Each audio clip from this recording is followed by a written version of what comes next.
안녕하십니까. JTV 전원뉴스입니다. 연구 비리와 사기, 음주운전 등 전북대 교수들의 잇따른 비위 행위에 대해 전북대가 공식 사과하고 재발 방지 대책을 내놨습니다.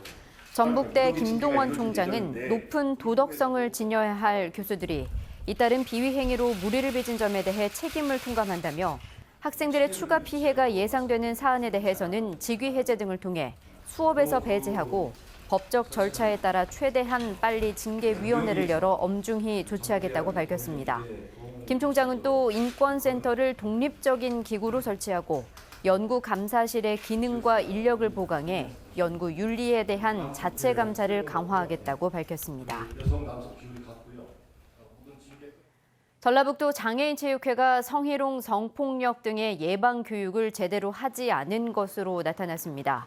여성가족부에 따르면 장애인체육회는 기관장이 2년 이상 성희롱, 성폭력 예방 교육을 받지 않거나 예방 교육에 대한 고위직 참여율이 50%에 못 미쳐 부진 기관으로 꼽혔습니다.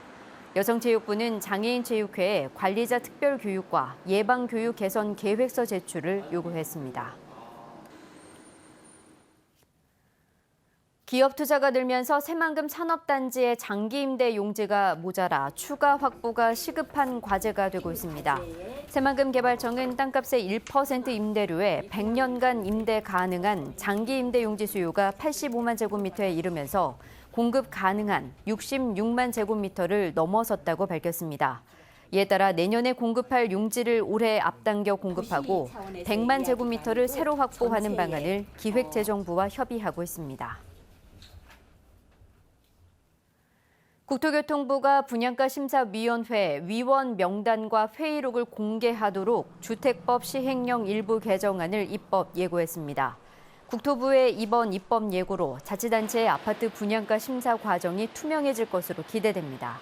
그동안 전북에서는 전주시가 2016년부터 분양가심사위원회의 위원 명단과 회의록을 공개해왔지만 다른 시군은 의무사항이 아니라는 이유로 관련 자료를 공개하지 않았습니다.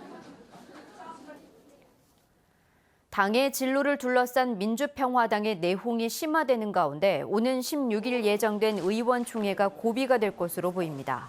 민주평화당의 정동영 대표와 김광수 사무총장 중심의 당권파는 정의당과 교섭단체를 꾸린 후 외연을 확장하자는 입장인 반면 유성엽 원내대표와 광주 전남 의원들은 비대위 체제로 전환해 신당 창당 또는 제3지대를 모색하자며 한 달째 당무를 거부하고 있습니다.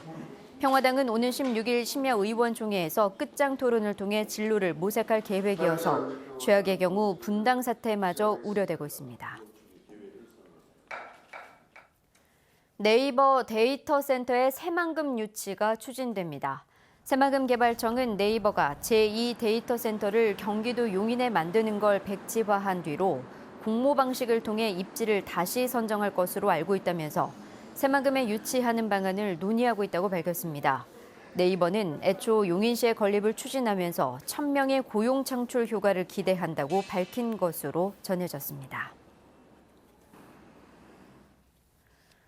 오늘 오전 6시 40분쯤 정읍시 칠보면 한 교차로에서 72살 홍모 씨가 몰던 1톤 트럭과 49살 홍모 씨의 5톤 트럭이 충돌했습니다.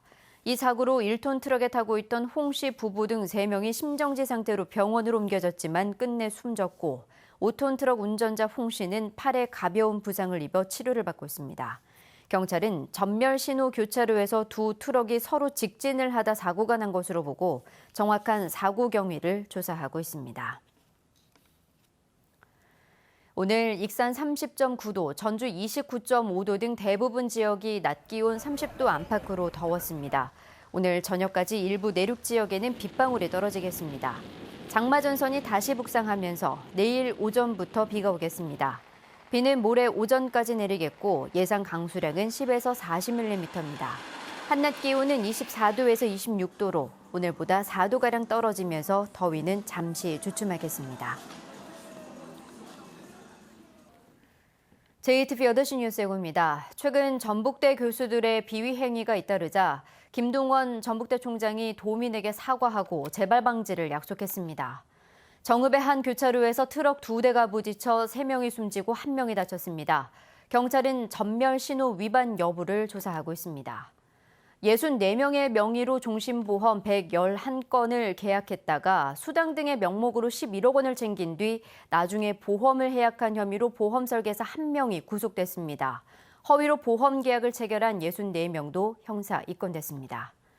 저렴한 임대료로 100년간 쓸 수 있는 새만금 장기 임대 산업용지에 기업 투자가 몰리면서 동이 났습니다. 자세한 사항은 JTBC 뉴스에서 전해드리겠습니다.